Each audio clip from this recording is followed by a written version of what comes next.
Redskins travel to the Meadowlands to face the Giants tonight on Thursday Night Football. I might be a little bit excited. Washington is 1-1 this season, and New York is winless at 0-2. We asked you guys earlier in the show to vote on Twitter which team will have the better season.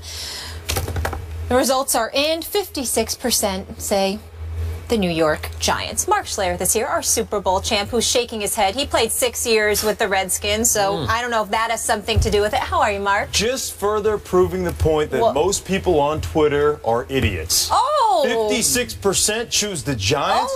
Have you not watched the 2 games they've played? I know they've been ahead in the fourth quarter in both games, but have you watched either line of scrimmage when you're talking about the Washington Redskins versus the New York Football Giants? Don't because the New side-eye York us because Football your friends Giants up here couldn't block their way out of a wet paper sack. It's a 2-man team, essentially, on the offensive side. 3-man. It's Eli to Odell Beckham Jr. And then Shane Vereen out of the backfield. Beyond that, they don't have anybody that's playing any good as far as getting things done on the offensive side of the football. The Washington Redskins are dominating. They should be 2-0. They're dominating the line of scrimmage right now. They have Alfred Morris ran for 100 yards in week 1. They had another 100-yard back last week. Matt Jones was phenomenal.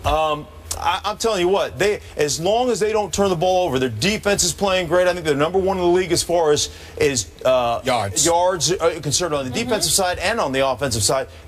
They've been great. I mean, flat out great. And the bottom line is you control the line of scrimmage in this. We get all this. We talk about periphery players, and we talk about receivers and quarterbacks, and we talk about running backs, and we get all Twitter-pated over all those things. Bottom line, you don't control the line of scrimmage in this league, you don't win. And the Washington Redskins are flat out dominating the line of scrimmage right now. So to be clear, the Redskins will have the better season. There's no question the Redskins will have a better season. They're a better football team. All right. Right now, they are a better football team. By the way, don't you read on Twitter what people write back to you? All the time, yeah. That's what I thought. So why would you waste your time? Just a question. I don't know. What, with Twitter? Reading? Yeah. Why would you read what they say if they're Because they entertain me. Okay. I'm very entertained by all the hate that comes my way. I love it. Bring it on. I've got thick skin. I can handle it. There's no virgin meat on this behind. No, it's hater. Yeah. Haters. I really don't have much to add. I mean, He's got your back. I just think Schlereth was just brilliant. And you know, in his elocution, just the things that he said, and you know, the content of his information, the Redskins have dominated at both lines of scrimmage. I told you how they looked. They didn't just sneak up on the Washington Redskins. They ran the ball effectively, but more importantly, their defense is stout. When you consider the fact that they're the 3rd-ranked defense in the NFL, #1 in yards allowed, and the way that they're playing, and you consider the fact that all Eli Manning appears to have is Odell Beckham Jr., a 2nd-year receiver, and a guy like Shane Vereen, who came over from the New England Patriots, that's not going to be enough to beat the Redskins so long as Kirk Cousins doesn't turn the ball over. 100%. And why should we expect him to turn the ball over when he has not one but 2 100-yard rushers over the last 2 weeks of the season? And Matt Jones and Alfred Morris. I can give the football to them to run the ball about 40 times a game, and they should be just fine. They're doing a great job managing him. Now, he had 1 boneheaded interception in week 1. Yep. I'll get 3-man rush, 8-man drop. He moved out of the pocket to his right, and he threw it into the flat, a lollipop into the flat, and I think Brett Grimes picked it off.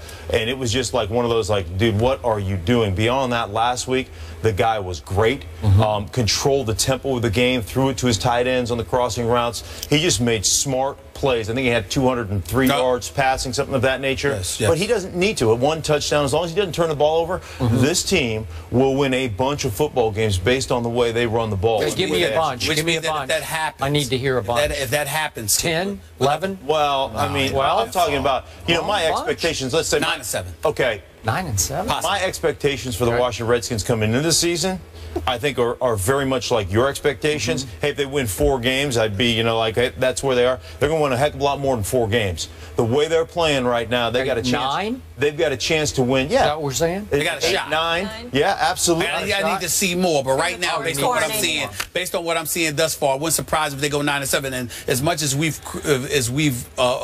criticized him over the last year and a half, let's take a moment to give Mr. Jay Gruden credit. Talking to some guys in the NFL, they say the man can coach, and the way they're playing right now, he looks like he's doing a good job. Yeah, they're doing a great job. So, if memory serves, I believe this Kirk Cousins started one game against your Giants, your New York Football Giants, last year, and I said, dude, what are you doing 4 times? Not once or twice, 4 times. I said, dude, what are you doing? That's true. Because it was just a disaster. It was. Remember that? In Washington.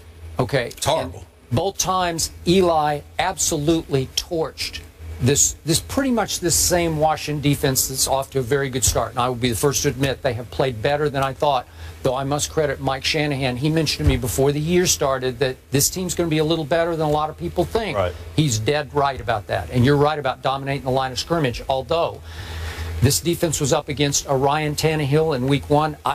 He knows this. I don't love him. And I thought that team was being dramatically overrated because some people picked that team to win the AFC East. That is, it was laughable then. It's more laughable now. Is that fair to say? Yeah, I even said if Tom Brady gets a 4-game suspension, they still win the East by 2 games. Fair enough. Okay, that's where I was. Okay, but even though this defense is healthier, this Redskins defense, than it was last year, Eli went crazy on them with 4 touchdown passes, then 3 touchdown passes. And Odell Beckham Jr. in the second game, the only game he played, caught 12 balls for 143 yards and 3 touchdowns. We will see more of same tonight.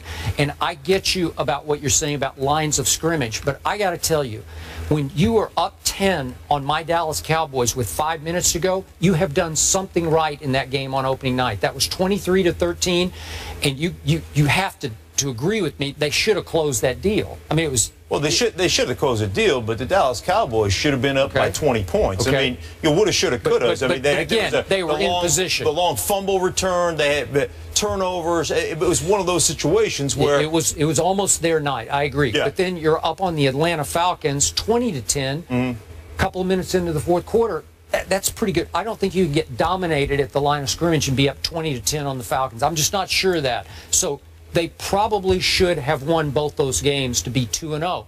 I agree with you. They got issues. Now they don't have Dominic Rodgers-Cromartie tonight. Obviously, Victor Cruz can't go. And Eric Flowers, the left tackle, who's a fine young player. I like him a lot, and he's doubtful. Came out of the game last week, doubtful? He's doubtful. Yeah, I don't think he's going to play either. I got a question for you, because I'm just curious, and I don't know if you've noticed this.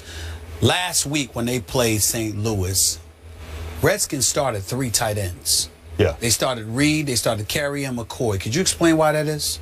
That is because I don't see run the football. I guess well, it's very much what the New England Patriots do. This is the offense in many ways that I came into in the league. With the Washington Redskins, when there was Donnie Warren and Ronnie Middleton and Terry Orr and all those guys, and it was really a 1-back, 2 and 3 tight end offense. Oftentimes, now we had the 3 receivers and the 1-backs as well. But what they're doing is very much what the New England Patriots do with their multiple tight ends formations, which is we can come in this thing out of that personnel and play it heavy. So we can basically say we're going to run it down your throat, but we're also good enough to come into those formational situations with the 3 tight ends, and we can throw it out of that because our guys can match up, and that's exactly what they're doing. Jordan Reed. That guy is playing. He can ball. He can play. As long as he's healthy, he can ball. Great football. But the thing that surprised me last week is he's locked up, and this was game plan specific. And I don't know how much you'll see of that tonight. It just depends on the team you're playing, I would assume. But they just locked up on defensive ends with their tight ends. Against the Rams, they locked up against Quinn, they locked up against Long, and they said, you know what, we can dominate the edge of the line of scrimmage just with our tight end formations, and they flat out did it. Let me tell you why I asked you that question, and I want you both to tell me if I'm wrong. I'm thinking when you got your 3 tight end set, it's not just about getting somebody to help you block, but can also pass catch for you. It's about making sure that you're basically letting everybody know you're going to restrict yourself to short yardage situations. You're not trying to look for the long ball pretty much at all. You're going to pound it with Matt Jones and Alfred Morris, and you're going to have those 3 tight ends. And I looked at it as strategizing to cushion things for Kirk Cousins and basically send the message: we're going to beat you up. Right. What you going to do about it? Am I right in saying that? That's 100% right. The other thing is in the passing game, you're going to get favorable matchups. I mean, think about week 1 against the Pittsburgh Steelers when New England loaded the box with 3 tight ends, and all of a sudden, down to the goal line in the red zone, bam, they explode out. 1 minute, they run a slant with Gronkowski, and they run a drag to Chandler. Chandler catches for a touchdown. Next time, they go right back down. They get in that same formation. Bam, they explode out of it. This time, they run the fade to Gronkowski. Last week, did the exact same thing last week, and they split that out to Gronkowski's side. Chandler and Gronkowski on this side. They threw a fade on the other side to another tight end. Well, the first one you described, the first one you described is what Tom Jackson calls the rub route, correct? Yeah, that's a rub route. Yeah, was it Chandler over there? But the same formation, 3 tight ends. So they get these favorable tight end on linebacker matchups in Washington as well. And I tell you, because you have to make a decision. As a defense, you got to say, well, they're in big, they're in heavy personnel, they're in Trey, and they're going to run the ball down our throats, and that's embarrassing. So we don't want to do that. So we're going to line up our heavy personnel, and then all of a sudden it's like, matchup nightmare for you because our tight ends can get done. You got Redskins tonight, right? Yes. Big. Well, what do you mean by big? Couple touchdowns? No. Dominate the line of scrimmage? I got to win at 23-20. Yeah, they're not. I mean, they're not going to be one of those teams that are going to light it up for 38 points. You know, they're just not going to. That's not how they're going to win. They're going to win games 24-17. That's what they're going to win. That's how they win. Okay. I got Giants 30-21, and I got Giants going 9-7 to the Redskins 7-9. And I'll give you 7-9. Winning 23-20. I'll reserve the right to see what kind of record they're going to get this season. Okay. Well, what about Giants? Do you think they're how many did they win this year? What you got? From what I've seen, I don't see the Giants winning more than 7 games. Okay. That will be the end of Tom Coughlin. Yes, it will. Right about that. Yes, it will. The Redskins are 4-17 in primetime games, the worst in the NFL. Just wanted to point that out. Hail to the Redskins. Mark, it's always good to see you. A decision has been made about the future of the high school kids who targeted a referee. We will react to that decision after the break.